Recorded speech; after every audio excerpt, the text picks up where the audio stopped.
अमेरिकी राष्ट्रपति Donald Trump ने बुधवार को ऑटो आयात पर 25% टैरिफ लगाने की घोषणा की है, जिसे उन्होंने घरेलू विनिर्माण और आर्थिक विकास को बढ़ावा देने वाला एक बड़ा कदम बताया है।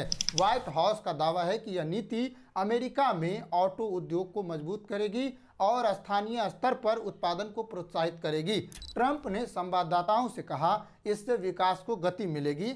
हम प्रभावी रूप से 25% टैरिफ लगाएंगे।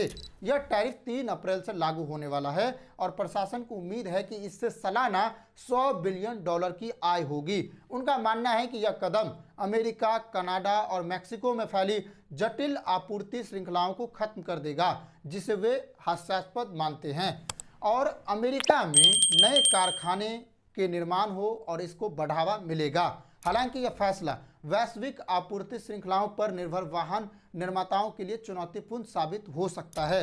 जो अमेरिकी ऑटोमेकर्स हैं जो अपने पार्ट्स का स्रोत दूसरे देशों से आयात करते हैं, उसको इस टैरिफ से दिक्कत हो सकती है, उनके संचालन में जटिलता आ सकती है। घोषणा के बाद जनरल मोटर्स के शेयरों में करीब 3% की गिरावट देखी गई है, जबकि फोर्ड के शेयरों में मामूली बढ़ोतरी हुई है। स्टेलेंटिस, जो जीप और क्रिसलर की मूल कंपनी है, इसके शेयरों में भी 3.6% की गिरावट आई है। जापान की प्रमुख कार निर्माता कंपनियों को भी बड़ा झटका लगा है, जिसमें टोयोटा का शेयर 3.7% गिरा है, निसान का 3.2% और होंडा का 3.1% शेयर गिरा है। मित्सुबिशी और हुंडई जैसी कंपनियों के शेयरों में भी भारी गिरावट दर्ज की गई है। जापान का ऑटो सेक्टर, जो वहां का प्रमुख नियोक्ता है और अमेरिका को $142 बिलियन का निर्यात करता है, इस कदम से खासा प्रभावित हो सकता है। बड़ा अंतर से इफेक्ट पड़ेगा। ट्रंप लंबे समय से कहते आए हैं कि ऑटो आयात पर टैरिफ उनकी नीतियों का एक अहम हिस्सा होंगे। उनका तर्क है कि इससे बढ़ने वाली लागत अमेरिका में उत्पादन को स्थानांतरित करने के लिए मजबूर करेगी, साथ ही बजट घाटे को कम करने में मदद मिलेगी।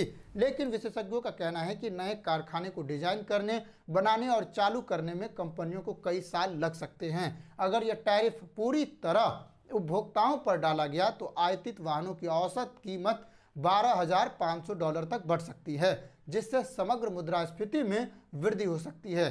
पिछले साल ट्रंप को व्हाइट हाउस में वापसी के लिए वोट मिला था, क्योंकि मतदाताओं का मानना था कि वह कीमतें कम करेंगे, लेकिन यह कदम उनके उस वादे के उल्टे नजर आता हुआ दिख रहा है। विदेशी नेताओं ने इस टैरिफ नीति की कड़ी आलोचना की है, जिससे वैश्विक व्यापार युद्ध तेज होने की आशंका बढ़ रही है।